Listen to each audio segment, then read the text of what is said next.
Finally आज वो दिन आ गया है जिसका इंतज़ार हमारा पूरा परिवार और पूरा गांव साल भर करता है। और आज है हमारी अपनी कालिका माँ का त्यौहार, जिसे हम त्यौहार की तरह सारे गांव में आज के दिन की तैयारियां जोरों शोरों से शुरू हो चुकी हैं। और इस तरह नगर पालिका निगम मुरैना के द्वारा भी यहाँ पर पूरे गांव की सड़कों पर जल का छिड़काव किया गया, जिसके कारण धूल मिट्टी ना उड़े और यहाँ पर सब लोग उस मेले का बहुत अच्छे से आनंद उठा सकें।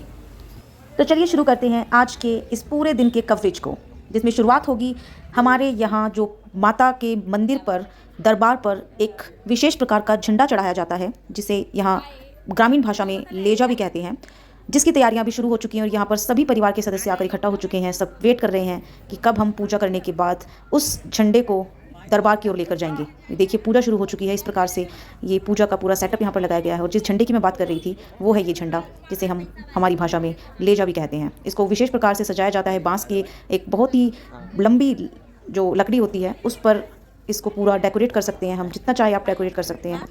और पुरानी मान्यताओं के आधार पर ये भी कहा जाता है कि हमारे परिवार के द्वारा ही सबसे पहले माता के दरबार में ये झंडा चढ़ाया जाता है। उसके पश्चात बाकी सभी गांव वाले अपना अपना झंडा बारी बारी से चढ़ाते हैं।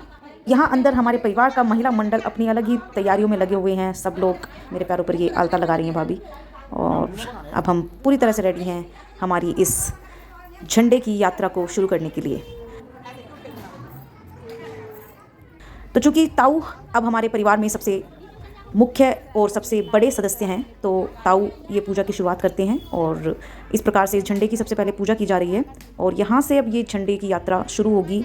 इस घर से होते हुए पूरे गांव का हम चक्कर लगाने वाले हैं और अंत में जाकर वापस से माता के दरबार पर हम इसको चढ़ाएंगे। और इसी के साथ यहाँ उपस्थित सभी महिलाएं अब जो ग्रामीण क्षेत्र के पारंपरिक भजन होते हैं माता के, वो गाते हुए इस झंडा यात्रा में अपना योगदान देंगी।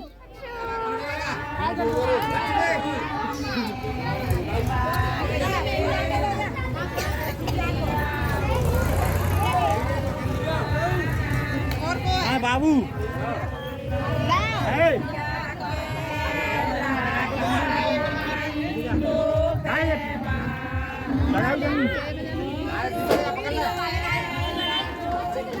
और पूजा खत्म होने के बाद अब इस प्रकार से हम इस झंडे को बहुत ही ध्यानपूर्वक तरीके से नीचे ले आए हैं। और अब इसको सब लोग अपने अपने हिसाब से इसको पकड़ के आगे चढ़ेंगे और करेंगे इस पूरे गांव की यात्रा। आप ये देखिए कुछ लोग किस प्रकार से वो अपनी श्रद्धा को दिखाते हैं माता के प्रति, इस प्रकार की दंडवत यात्रा करके। और ये पूरे गांव में इस प्रकार से दंडवत यात्रा करने वाले हैं इस झंडे के साथ साथ। यह यहाँ बहुत पुरानी मान्यता है जो बहुत सदियों से चली आ रही है।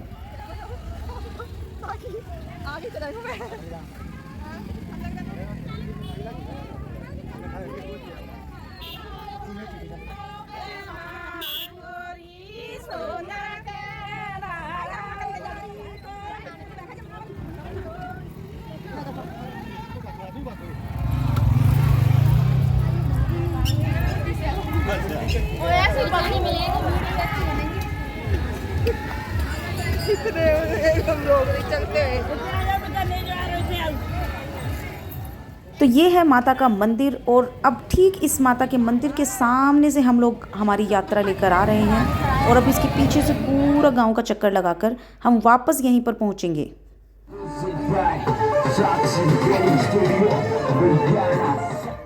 गांव के अंदर आने के बाद ये देखिए किस प्रकार से पूरे इस दंडवत यात्रा को करने के लिए जो रास्ता बनाया गया है, जो रास्ते का हम इस्तेमाल कर रहे हैं, उस पर ज़्यादातर जगहों पर कारपेट बिछाया हुआ है, ताकि जितने भी भक्तजन हैं जो इस प्रकार की दंडवत यात्रा कर रहे हैं, इस पूरे गांव का चक्कर लगा रहे हैं, उनको किसी प्रकार की परेशानी ना हो। और इतनी गर्मी में जहाँ पर 40 डिग्री सेल्सियस का टेम्परेचर है यहाँ पर, उसमें उनको किसी भी प्रकार की गर्मी महसूस ना हो और माता रानी उनको हिम्मत दे इस दंडवत यात्रा को पूरा करने के लिए।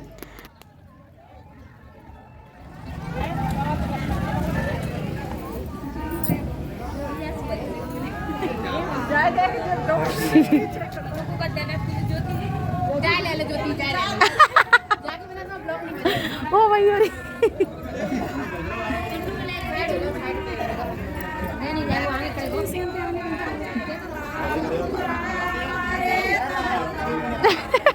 आगे बढ़ो, ला लो।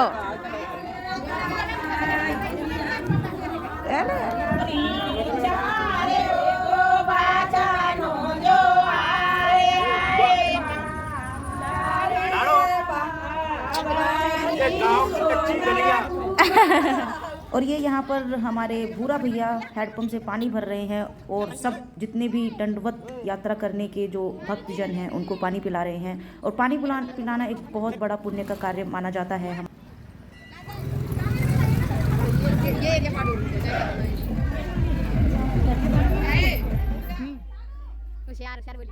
हैंडपम्प के अलावा भी गांव के निवासी अपनी श्रद्धा के हिसाब से जिसको जैसा लगता है वैसा पेयजल के कैंप्स यहाँ पर लगाते हैं, स्टॉल लगाते हैं, छबील जिसे हम बोलते हैं, पानी का, शरबत का, और विभिन्न प्रकार के प्रसाद के रूप में यहाँ पर वितरण करते हैं। जो भी भक्तजन पूरे गांव के चक्कर लगा रहे हैं और परिक्रमा कर रहे हैं उनके लिए ये इस प्रकार की सेवाएं ये प्रदान करते हैं सभी ग्राम के निवासी।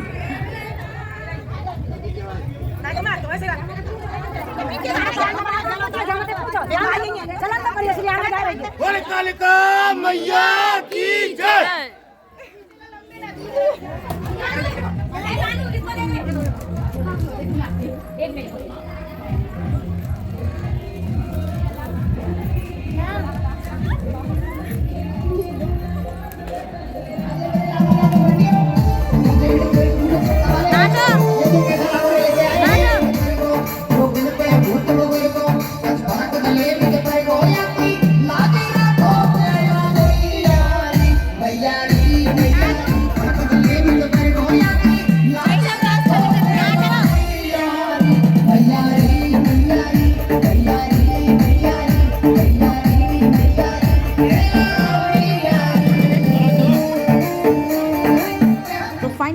मंदिर पहुंचने वाले हैं। पूरे गांव की जो परिक्रमा है वो पूरी हो चुकी है और अब हम मंदिर के अंदर प्रवेश करेंगे और इस झंडे को माता रानी पर अर्पित करेंगे और उनका आशीर्वाद लेंगे सभी लोग।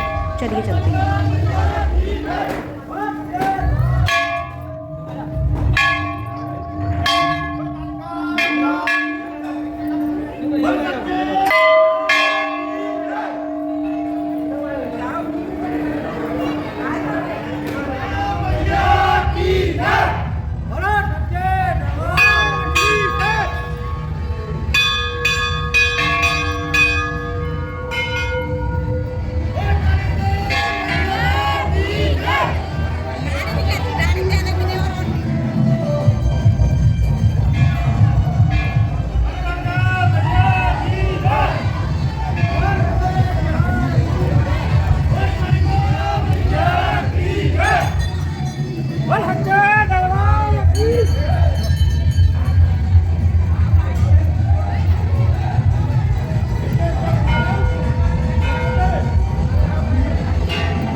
तो इस प्रकार से इस झंडा यात्रा का समापन होता है और इस झंडे को अब यहाँ पर मंदिर में बांध कर रख दिया जाएगा। तो आगे के इस मेले के बारे में हम जानेंगे नेक्स्ट पार्ट में।